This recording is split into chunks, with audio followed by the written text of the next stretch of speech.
Cital, ruang bincang santai tapi penuh makna. Saya Nastia Nurfadila dan di episode kali ini kita akan membahas topik yang sangat penting dan relevan, yaitu narkoba dalam pandangan Islam. Dan hari ini saya tidak sendiri, telah hadir dua narasumber yang sangat luar biasa. Nah, sudah hadir dua narasumber kita. Halo Kanaya. Halo Kakak. Halo Nastia, senang bisa datang ke sini dan terima kasih sudah mengundang saya. Saya senang bisa berbagi di sini dengan topik yang sangat krusial untuk zaman sekarang. Terima kasih sudah mengundang saya di podcast ini. Kita langsung masuk ke pembahasan inti saja ya Kanaya. Bagaimana sih Islam memandang narkoba? Apakah sudah disebutkan dalam Al-Quran dan hadis? Secara istilah modern, narkoba ini memang tidak disebut langsung dalam Al-Quran dan hadis karena istilah itu baru muncul belakangan, Kak. Tapi Islam ini memiliki prinsip yang sangat jelas dalam hal ini. Segala zat yang bisa memabukkan, yang bisa merusak tubuh, melemahkan akal, itu disebut khamar dan hukumnya ini haram. Berarti Islam sangat tegas ya Kak dalam menjaga tubuh dan akal manusia. Betul, Kak, dalam Islam ini akal adalah nikmat terbesar yang diberi oleh Allah Subhanahu wa Ta'ala. Bahkan dalam maqasid syariat, tujuan utama dari syariat Islam menjaga akal termasuk diantara 5 prinsip utama bersama menjaga agama, jiwa, keturunan, dan harta. Terima kasih Kanaya. Sekarang kita geser ke Faruk nih, dari sudut pandang praktis dan psikologis. Bagaimana sih narkoba berdampak bagi remaja? Ya, dampak yang sangat besar dan merusak secara fisik, tubuh menjadi lemah, organ vital bisa rusak permanen. Tapi ya lebih sering luput dari perhatian adalah dampak psikologis dan sosialnya.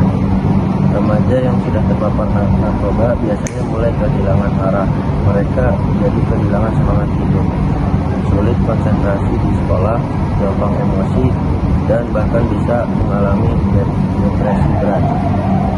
Tak sedikit kasus di mana penggunaan narkoba berujung pada tindakan kriminal atau paling tragis bunuh diri.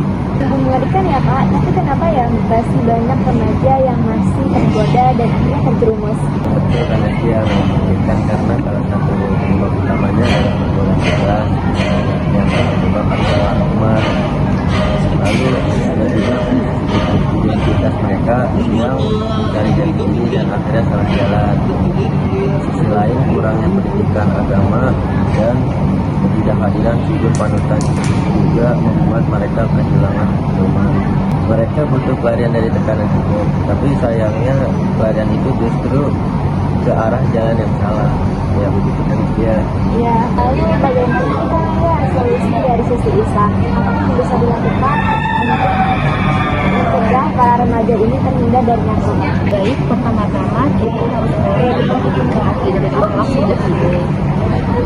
Anak-anak perlu diajarkan bahwa tubuh ini adalah amanah dari Allah, bukan milik pribadi yang boleh diusir seenaknya. Lingkungan juga berperan sangat penting. Keluarga, teman, komunitas harus menjadi tempat yang menumbuhkan nilai positif. Jadi kalau seorang anak yang dalam lingkungan kasih dan punya visi hidup, maka kemungkinan terjerumus sangat kecil, Kak. Dan jangan lupa peran masjid, majelis ilmu, dan komunitas Islam itu semua adalah benteng moral yang bisa melindungi remaja. Kalau dari sisi praktis dan pengalaman lapangan, Kakak punya tips gak sih untuk remaja yang ingin jauh dari narkoba? Ya, tentu ini ada juga agama. Pertama itu punya teman yang sehat secara emosional dan spiritual. Lingkungan positif itu separuh juga. Yang kedua, sibukkan diri dengan kegiatan bermanfaat, misalnya olahraga dan aktivitas Masya Allah, luar biasa sekali pembicaraan kita hari ini. Dari Kanaya kita belajar bahwa Islam mempunyai prinsip yang jelas dan sangat menjaga dari hal-hal yang bisa merusak diri. Dari Kak Faruk kita bisa tahu nih, remaja butuh support system dan lingkungan yang sehat. Benar, semoga podcast ini bisa menjadi pengingat dan penyemangat agar kita semua, terutama generasi muda, bisa menjaga diri dan tetap berada di jalan yang Allah ridhoi. Jujur, hidup kita ini terlalu berharga untuk dihancurkan oleh narkoba. Selalu ada pilihan yang lebih baik. Terima kasih Kanaya dan Kak Faruk. Semoga Allah selalu membalas kebaikan kalian. Dan buat kamu sahabat Cital, jangan lupa setiap pilihan kita hari ini menentukan masa depan kita esok. Wassalamualaikum warahmatullahi wabarakatuh.